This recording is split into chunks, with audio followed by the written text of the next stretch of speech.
I'd like to kick off this talk about self-neglect by introducing you to some of the people who I learned about in the course of this research. First, let's call him Bruce. Bruce filled his upper floor flat with tons of timber, scrap metal, old furniture, and he neglected his other needs because of his determination that nothing should go to waste. So no maintenance was done for years.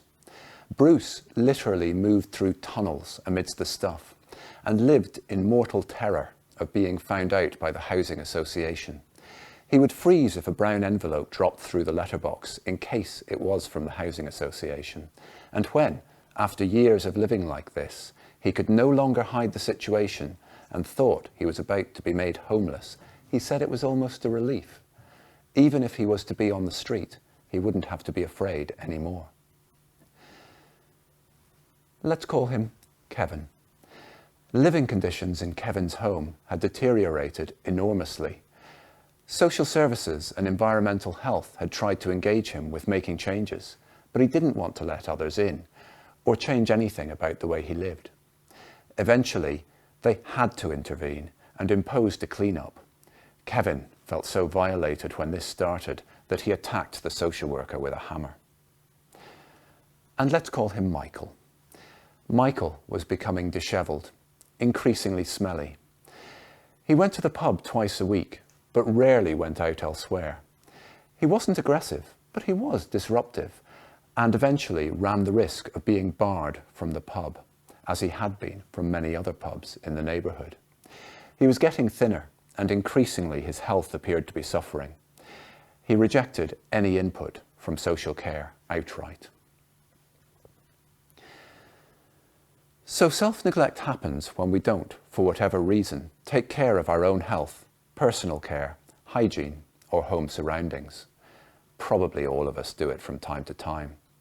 However, when it reaches a point where it might be getting out of control and puts a person at risk of serious harm, it can become an issue for social care, health services, housing support, the many other support organisations in people's lives, and for neighbours, family, and others among the public.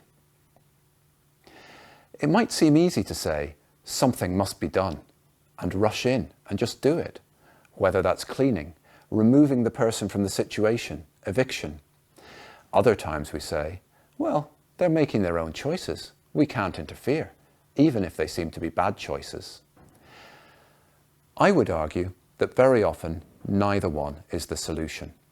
Instead, we need to get beside the person, understand where self-neglect comes from, and then find a path between these two poles of intervention on the one hand and non-interference on the other.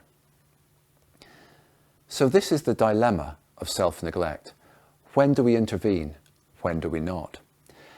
People do have human rights to respect for their private lives, but we might also expect life and health to be protected. The neighbours, the person on the street might ask for someone to step in, and often maybe this should happen.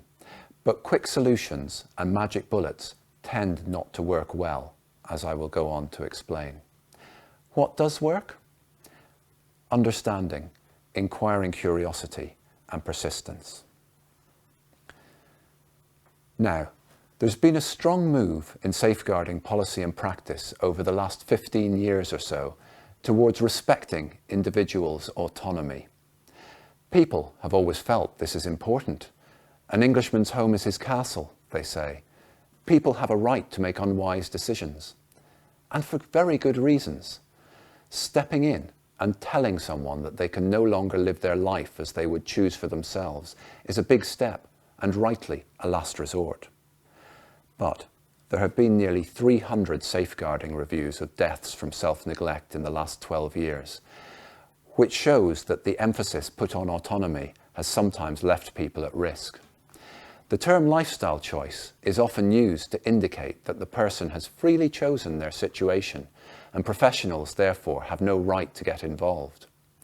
However, when we look at the terror of discovery Bruce was living with, or Michael's growing isolation and loss of the pubs he enjoyed, what does it mean to respect people's choice in these circumstances? There is no single story of self-neglect, and this is why quick solutions, dismissing deep-rooted problems as lifestyle choice or leaping to intervene too readily, often don't work well. Take Bruce.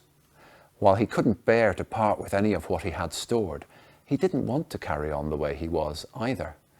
Efforts to clear the flat had to go slowly, carefully, sensitively, and at his pace.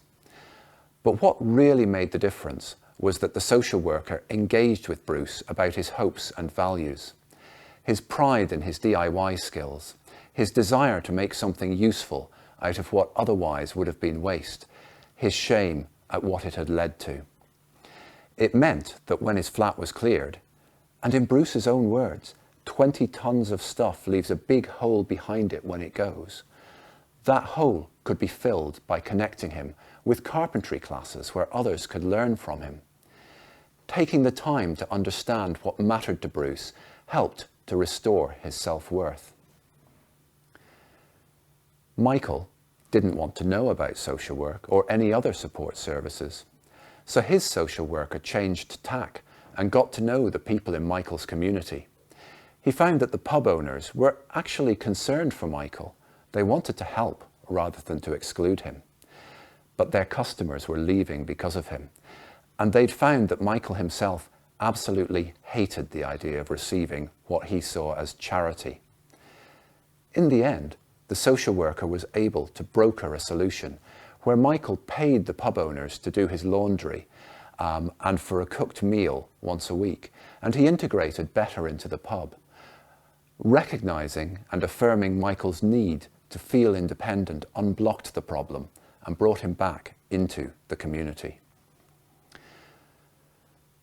What we see in Bruce's and Michael's stories is a shift from solving the problem to showing concerned curiosity for them, not seeing their lives as a problem to be fixed, but coming from a place of genuine concern and interest and wanting to know what matters to them. It was recognising the strengths they had, Bruce's concern to make good use of the materials he found and share his skills, Michael's pride in his independence, and working with those rather than framing their situations simply as a problem.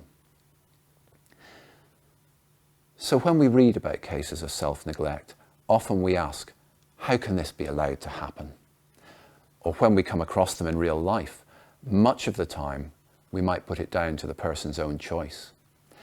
Often, however, there's a complicated story behind the way the person is living, and only by understanding it and understanding the complex emotions contributing to the self-neglect can we find a satisfactory resolution.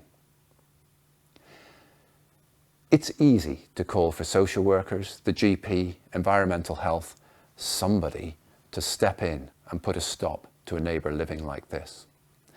Alternatively, it can be easy to assume that the person is making their own decisions, and for practitioners or others to argue that they've already discharged their responsibility and need to respect the person's own choice.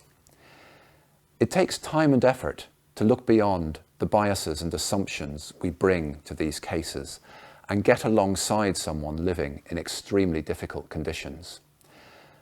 But suspending judgment about living conditions, smells, clutter, appearance, poor self-care and the like until we understand the stories and the values behind them is something we can all do.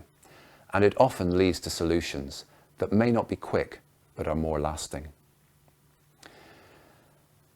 We can see from the stories I've talked about what can be possible when an approach of compassionate curiosity is taken.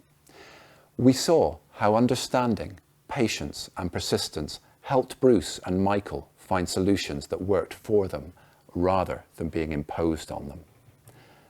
And Kevin?